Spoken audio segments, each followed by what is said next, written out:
రైతు రుణమాఫీ పూర్తయ్యేదాకా రైతన్న పక్షాన పోరాడతామని మాజీ మంత్రి ఎర్రబెల్లి దయాకర్ అన్నారు.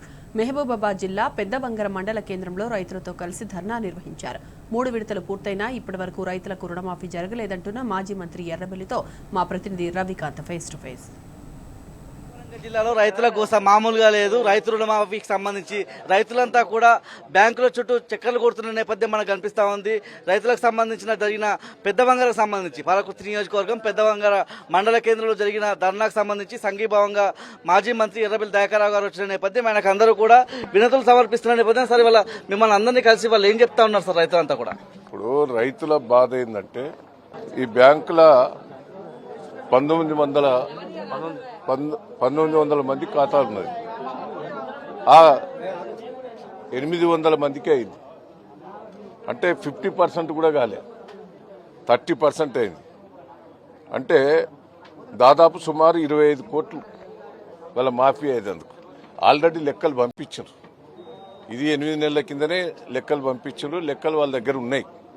ఇప్పుడు మాఫీ చేసింది ఎంత అంటే 800 మందికి 9 కోట్లే.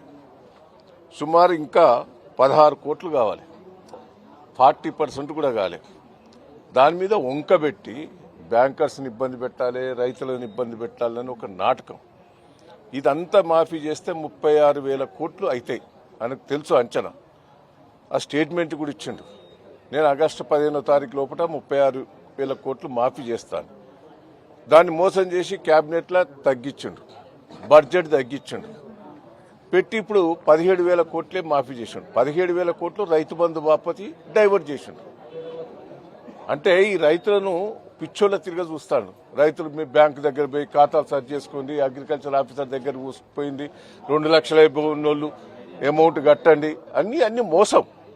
ఇప్పుడు 2,40,000 50,000 2,40,000 ఒక ఆ లేడీ అంటారు. ఆ 40,000 అక్కడ 3 పైసల మిత్తి తెచ్చి కట్టింది. అదే 2 లక్షలు మాఫీ చేసి 40,000 బ్యాంకులు ఉంటే అయిపోతుంది కదా. దాన్ని ఎందుకు కట్టాలి?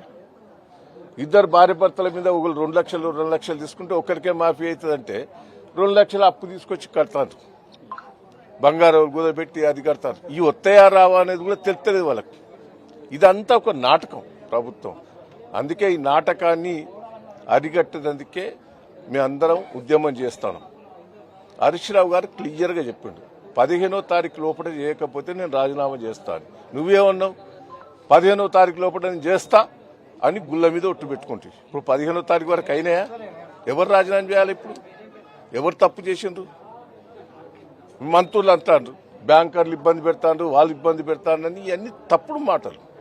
మీకు తెలుసు 36,000 కోట్లు వస్తే ఆటోమేటిక్గా మాఫీ అవుతాయని. దయచేసి నీ ప్రభుత్వాన్ని రైతులను మోసం చేయకుండా, రైతుల పొట్టగొట్టకుండా.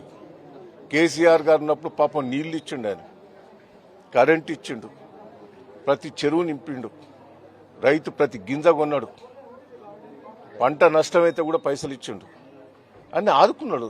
రైతులకు ఒక పెద్ద దిక్కండి ఆయన. అదే కాంగ్రెస్ ప్రభుత్వంలో రైతులు గోసపడ్డారు, నీళ్లు లేక కరెంటు లేక. ఇప్పుడు మంచిగా అయింది. దాన్ని చెడగొట్టే ప్రయత్నం చేయాలి. నీళ్లు లేవు పెద్దవంగలకు, చెర్ల కాలువలలో నీళ్ళ సుక్కలేదు, కరెంటు వస్తలేదు. నువ్వు రుణమాఫీ చేస్తానని రైతు బంధువు పక్కకు పెట్టినావు, రుణమాఫీ కూడా చేయలేకపోతా అంటే నువ్వు ఇచ్చిన మాట. కేసీఆర్ చేసినవి చేస్తలేవు, నువ్వు ఇచ్చిన మాట కూడా నిలబెట్టుకుంటలేదు. ఇది ప్రజలను మోసం చేస్తున్నారు. మేము వదిలిపెట్టేది లేదు. మేము అధికారం లేనంత మాత్రాన ప్రతిపక్షంగా ఉండి పోరాటం చేసి రైతుల తరఫున కొట్లాడుతుంది. డిప్యూటీ సీఎం ఆర్థిక మంత్రిగా ఉన్న భక్తి విక్రమార్క కూడా 7,500 కోట్ల రూపాయలు చేసామంటున్నారు. లెక్కల ప్రకారం అయితే 15,000 బ్యాంక్ అయి ఉన్నాడు. మా దగ్గర రూపాయి బయలులే. వాళ్ళు ఏమంటారు? బ్యాంకుల దగ్గరనే భక్తి విక్రమార్క ఏమంటారు? బ్యాంకుల దగ్గరనే పైసలు ఉన్నాయని. మరి మీ దగ్గరనే పైసలు ఉన్నాయట సార్, మాఫీ ఎందుకు చేస్తారని మేనేజర్ గారిని అడిగినా. మాకు ఇక్కడ పడ్డాయి సార్, మాకు ఎడబడ్డాయి, మాకు ఏడలేదు.